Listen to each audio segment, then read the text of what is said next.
आला. देवा तिकडं तिकडं दिसू लागला. ओतप्रोत भरलेला आहे आत्मा. आता विश्वात्मकी देवी सर्व घटी पूर्ण एक नांदे अशी अवस्था नामदेवाची झाली. तो परमार्थ ती भक्ती पाहून देवाला सुद्धा प्रसन्न व्हावं लागलं. देवाला सुद्धा प्रगट व्हावं लागलं नामदेवा करता. अरे ही स्थिती झाली पाहिजे. देव पहिला समजला पाहिजे. नामदेवाला पहिला देव कळाला, अनुभव आला, अनुभूती आली आणि मग असा परमार्थ केला, असा शब्दाचा मारा केला, असं चिंतन केलं, असा जप केला. अनिर्वाच्य ते शब्द घडिये घडिये घडिये घडिये गुजत बोलकारे ते चिंतन नामदेवाचं सुरू झालं. आणि त्या चिंतनाने त्याने देवाला खेचून आणलं. देवाला शोधित जाऊ नका तुम्ही, देव तुम्हाला शोधित येईल असा जप चालला पाहिजे. देवाला शोधू नका, देव तुमचं घर नंबर सगळं शोधित देव तुमच्याकडे येईल पाहायला, तुम्हाला भेटायला. लोक देवाला चालले, देवाला नको जाऊ, तू देव आहे मोकरगावशा. कुठे देवाला पाहायला जातो? कोणता देव पाहतो? तू कोण आहे? पुतळ्या लक्षात येणं तुझ्या. काय करायचंय? नामदेव देव नामदेवाला शोधित आले. नामदेवाचं घर गाठलं, नाताच्या घरी गेले, जनाईच्या डोक्यातल्या उवा मारल्या, तिला आंघोळ घातली, तळू लागले, कांडू लागले. कारण पावर होता. पावर पाहिजे माणसामध्ये. 24 तास पावर तुम्हाला भेटायला येतो. तुम्ही डोकं कुठे तुमचं? 24 तास पावर तुमच्यामध्ये येतो. या मडक्यामध्ये, या मड्यामध्ये, या डबड्यामध्ये, अरे या घाणीच्या पोतड्यामध्ये ते येतं जातं. तुम्ही झोपेले तर तो काय करील? काय करील तो? जागे बाहेर आत निजले. कसं व्हायचं बाबा? बरोबर देव परमात्मा प्रगट झाले. नामदेवा तुझा परमार्थ, तुझी भक्ती, तुझा परमार्थ, तुझी भक्ती, तुझी निष्ठा, तुझी निष्कामता, निस्वार्थी भक्ती पाहून मी तुला प्रसन्न झालो. तुला आता मी देण्यासाठी आलेलो आहे. तुला काय पाहिजे ते माग. असं म्हटल्यानंतर मग नामदेवाने पाहिलं, देवा आता मी एवढंच तुझ्याकडे मागतो, हेची देवा पै मागत, हेची देवा पै मागत, हेची देवा पै मागत, हेची देवा पै मागत, हेची देवा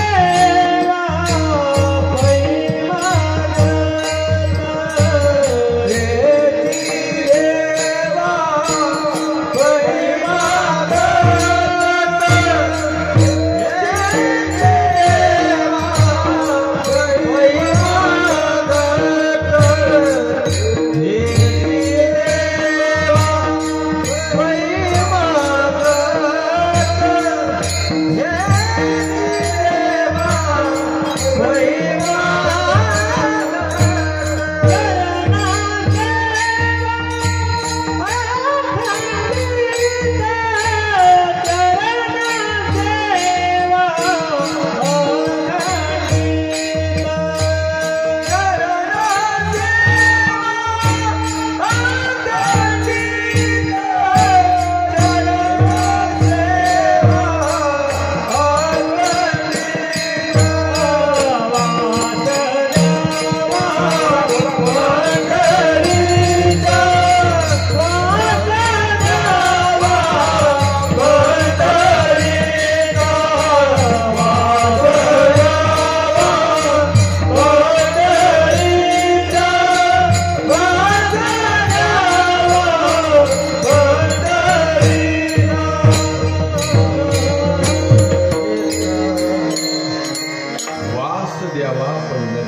देवाकडे मागणं मागितलं, देवा मला तुझी अखंड चरण सेवा दे.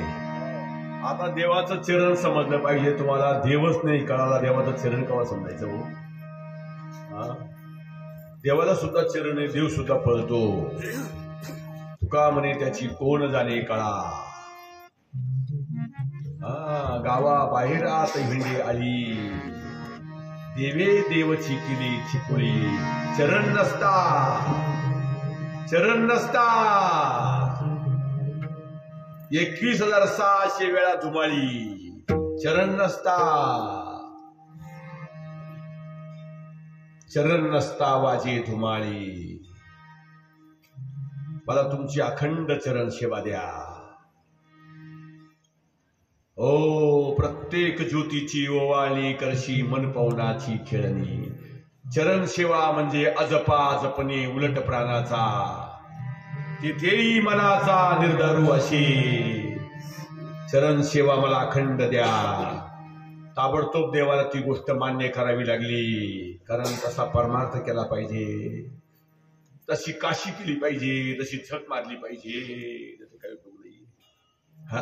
नाही तर काही काय कसा देव काय देणार आहे तुम्हाला मला. मी किती जरी रात्रभर जरी ओरडत राहिलो, तो माझ्याकडे ढोकून सुद्धा पाहणार नाहीये. तो म्हणतो तू काय लायकीचा आहे रे, तू काय लायकीचा आहे, तू काय करतो. अरे तुम्ही देवाला पाहत नाही, पण तो रात्रंदिवस आपल्याला पाहतो. तुम्ही त्याच्याजवळ नाही, पण तो तुमच्या जवळ आहे. तो तुम्हाला दिसत नाही, पण त्याला तुम्ही दिसता. ओतप्रोत आहे, पुढे वर खाली मागे पुढे इकडं तिकडं सगळं ठिकाणी पाठीमागे सर्व शरीरामध्ये व्यापून ती वस्तू आहे. ती वस्तू म्हणजे चैतन्य, ती वस्तू म्हणजे तेज, ती वस्तू म्हणजे आत्मा. तीच वस्तू राम होता, ती वस्तू कृष्ण होता, तीच वस्तू तुम्ही आहात, तीच वस्तू मी आहे, तीच वस्तू तुमचे सद्गुरू आहे. मज हृदयी सद्गुरू तेने तारिलो हा संसार करू. तीच वस्तू तुमच्यामध्ये आहे ना, तीच वस्तू त्यांच्यामध्ये सुद्धा आहे.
चाललाय 11 वाजून गेले.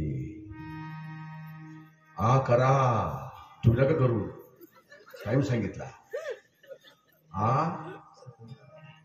करा 11 वाजून गेले. पहिलंच मागणं देवाकडे मागितलं. काय अभंग सोपा आहे हो, नुसतं मागणं मागितलंय. काय मागणं मागितलं त्याचाच आता जर विचार जर केला तर ते आपल्याला रात्री पुरायची नाही. आणि मला तुम्हाला सांगावंच लागलं, कारण देवच नाही कळलं तर काय मागायचं देवाकडे हो. काय मागायचं देवाकडे, काय मागायचं. देव पहिला समजलं पाहिजे ना. देव समजण्याची पार्श्वभूमी नामदेवरायाची ही होती सगळी. ते तुम्हाला सगळं सांगावं लागलं. नामदेव देव कधी कळाला, काय करावं लागलं, काय घडलं अगोदर देव कळण्याच्या अगोदर. तो अभंगच तसा आहे, काय करावा त्याला. म्हणून नामदेवरायाने भगवंताकडे मागणं मागितलं, देवानं ती कंप्लीट करून दिलं. ती वस्तू नामदेवरायाला कळाली. ती वस्तू परमेश्वर आहे, तो आम्हाला कळत नाही, पण नामदेवरायाला कळाला.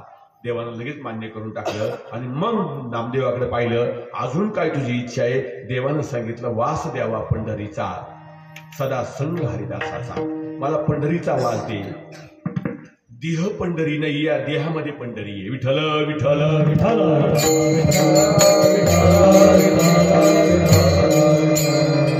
देह पंढरी म्हणजे देहात पंढरी आहे.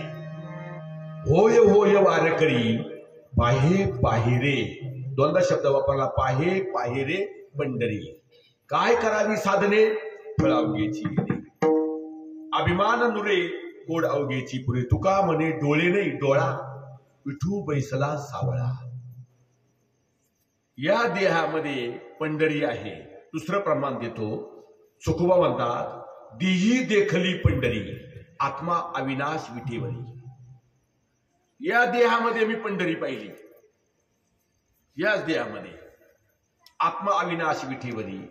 आणि अशा पंढरीचा वास मला दे आणि मला सदा संग हरिदासांचा दे, का जेणेकरून तुझा मला विसर पडणार नाहीये. अखंड जया तुझी प्रीती, मज दे तयाची संगती. देव वशे चित्ती त्याची घडावी, म्हणून हरिदासाचा संग मागितला. तिसऱ्या चरणामध्ये ते म्हणतात, मला कोणत्याही कुळात कोणत्याही जातीत कुठेही मला जन्माला घाल, कुठेही घाल. मी तुला सांगत नाही का इथंच घाल म्हणून, कुठेही घाल, तुझी इच्छा असेल तिथं घाल, पण मी हरिभक्ती सोडणार नाही. परी मी न चुके हरिभक्ती, जन्म हो का भलते याती, परी मी न चुके हरिभक्ती. मी ती सोडणारच नाही, मी ती केल्याशिवाय राहणारच नाही. विठोबा रघुमाई, विठोबा रघुमाई, विठोबा रघुमाई, विठोबा रघुमाई, विठोबा रघुमाई,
नामदेव महाराजांचा पावर, नामदेव महाराजांचा परमार्थ आपल्या जीवनामध्ये उतरला पाहिजे. दादा,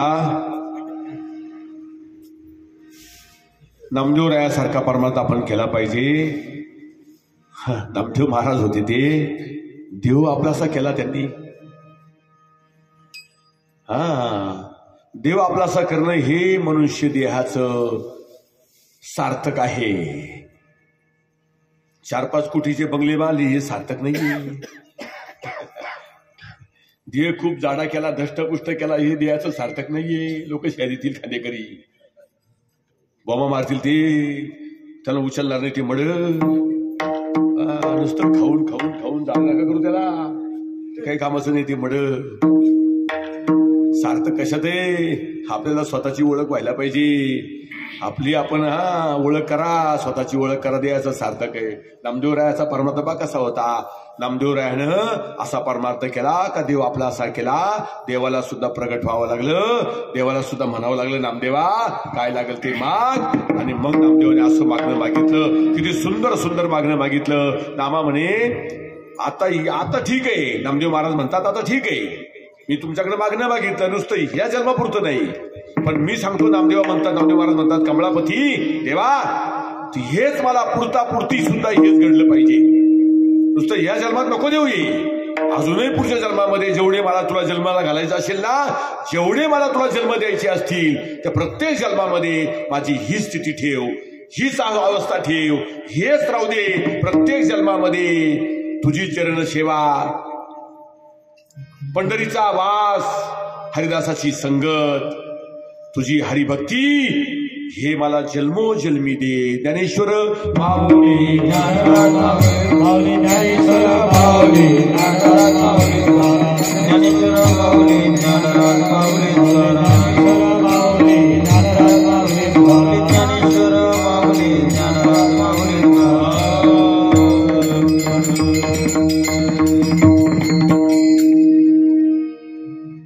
भगवंताच्या कृपेनं बोललो.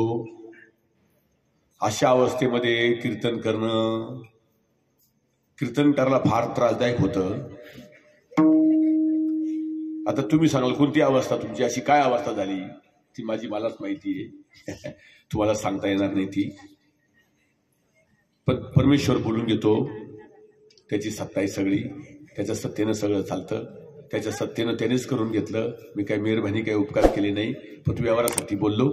या ठिकाणी सर्व गायनाचार्य मंडळी, विनेकरी, मृदुंगवादक, पिटीवादक, या सगळ्यांनी ज्याच्या परीनं ज्याने या ठिकाणी कार्यक्रमासाठी साथ दिली, त्यांना धन्यवाद देतो.